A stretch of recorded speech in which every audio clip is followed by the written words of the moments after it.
Zodia Scorpion în ianuarie 2026, pe partea de dragoste. Voi începe cu cei care sunteți într-o relație și voi încheia cu cei care sunt singuri. Dacă vreți să ascultați citirea pentru aspectele generale, mergeți pe profilul meu pentru că am postat un alt video pentru aceste aspecte generale.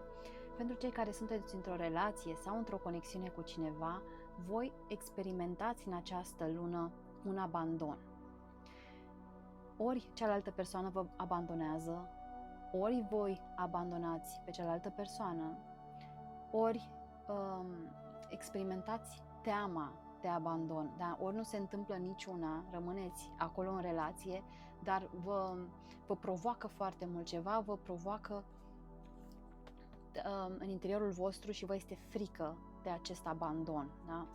Și mai simt că unii dintre voi aveți alături de voi o prietenă, un prieten care trece printr-o despărțire și vă atinge profund experiența aceea, parcă o trăiți împreună cu cealaltă persoană. Și da, este prezentă această temă a despărțirii, a separării, a plecării, da?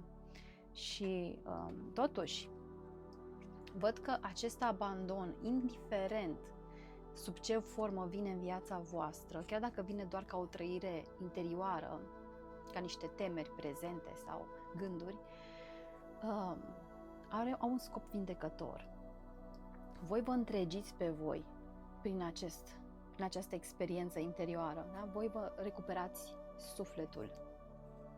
Cealaltă persoană cu care sunteți într-o relație, energia ei nu este cea mai pozitivă în această lună. Este o persoană care exprimă foarte mult atașamentul, aș spune. Este o persoană care se atașează într-un mod toxic. Simt că este o persoană care vă invadează spațiul, încearcă să forțeze, să obțină tot timpul ceea ce vrea, indiferent că vă rănește, indiferent că se rănește pe sine. Este o persoană care insistă foarte mult. Da? În această lună așa percep energia persoanei cu care sunteți într-o relație. Lecția voastră în această lună în cadrul relațiilor este să faceți diferența între cum se simte când lupt din greu să țin o conexiune vie și cum se simte atunci când ea curge natural. Pentru unii dintre voi este posibil să apară o altă persoană în viața voastră unde să simțiți o conexiune vie și să puteți face această comparație, să simțiți acest contrast, da? Cum se simte atunci când lupt din greu să fiu cu cineva în conexiune, să fiu cu cineva într-o relație și cum este să simt iubirea că pur și simplu mă inundă și mă hrănește și mă face să vreau să trăiesc. Și pentru cei care nu apare o altă persoană, vă veți aduce aminte sau veți accesa din nou această trăire prin alte căi. Și lecția voastră este să faceți diferența. Și după ce ați făcut diferența, să alegeți dintr-o altă conștiință pentru voi ce este mai corect și mai aliniat. Ce vă separă, ce vă rupe conexiunea în cadrul relației în această lună este o comunicare care nu ține cont și de celălalt. Dacă pentru voi este important doar să spuneți ce aveți pe suflet, fără să vă pese dacă celălalt poate să înțeleagă, poate să cuprindă cu mintea, poate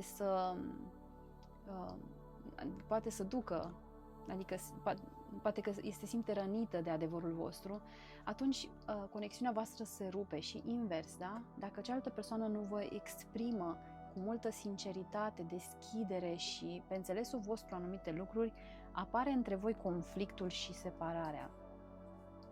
Ce vă aduce mai mult împreună și repară conexiunea, o face să fie mai vie.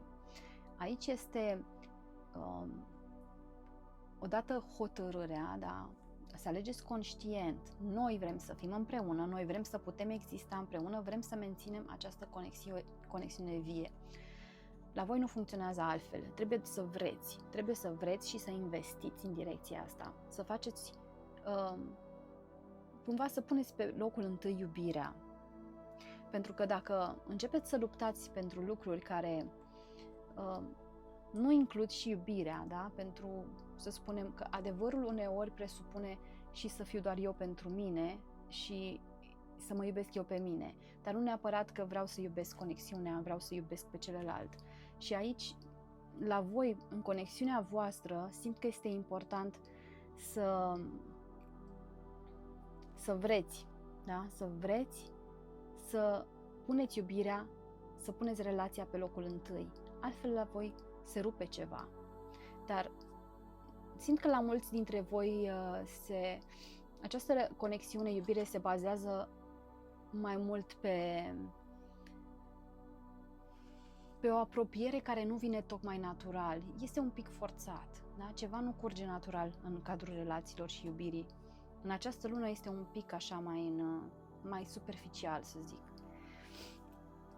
Pentru cei care sunteți singuri, voi în această lună vreți să vă relocați, să schimbați ceva în interiorul vostru, să aveți grijă de sufletul vostru, da? Voi vă întoarceți către voi înșivă. Ori faceți acest gest strict în interior, ori și printr-o relocare în care vă luați dintr-un context în care nu v-ați simțit fericiți și ați simțit că nu sunt persoanele acolo de care voi aveți nevoie și care să vă facă bine.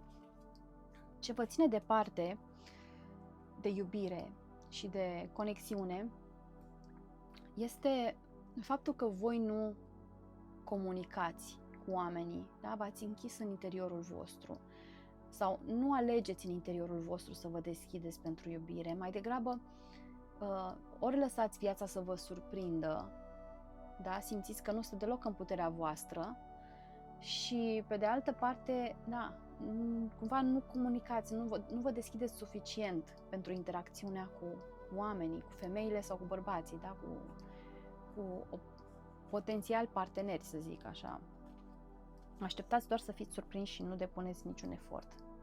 Și ceea ce v-ar apropia de iubire, să atrageți iubirea în viața voastră, este să vă hotărâți și să vă clarificați. Voi aveți nevoie de o claritate despre cine vreți să intre în viața voastră și de-abia atunci începeți voi să deschideți ochii și să vă orientați și să deveniți așa mai magnetici și persoana aceea intră în viața voastră prin intenția voastră clară, da? Cine vreau să vină, pentru că nu vă bazați foarte mult pe romantism, să vină cineva așa după inima mea sau îmi dă viața după inima mea, dar voi funcționează foarte mult după așa un pic rațional, aveți nevoie să vă puneți în minte, da? Cine să vină în viața mea și luați-vă timp, faceți-vă acolo o listă.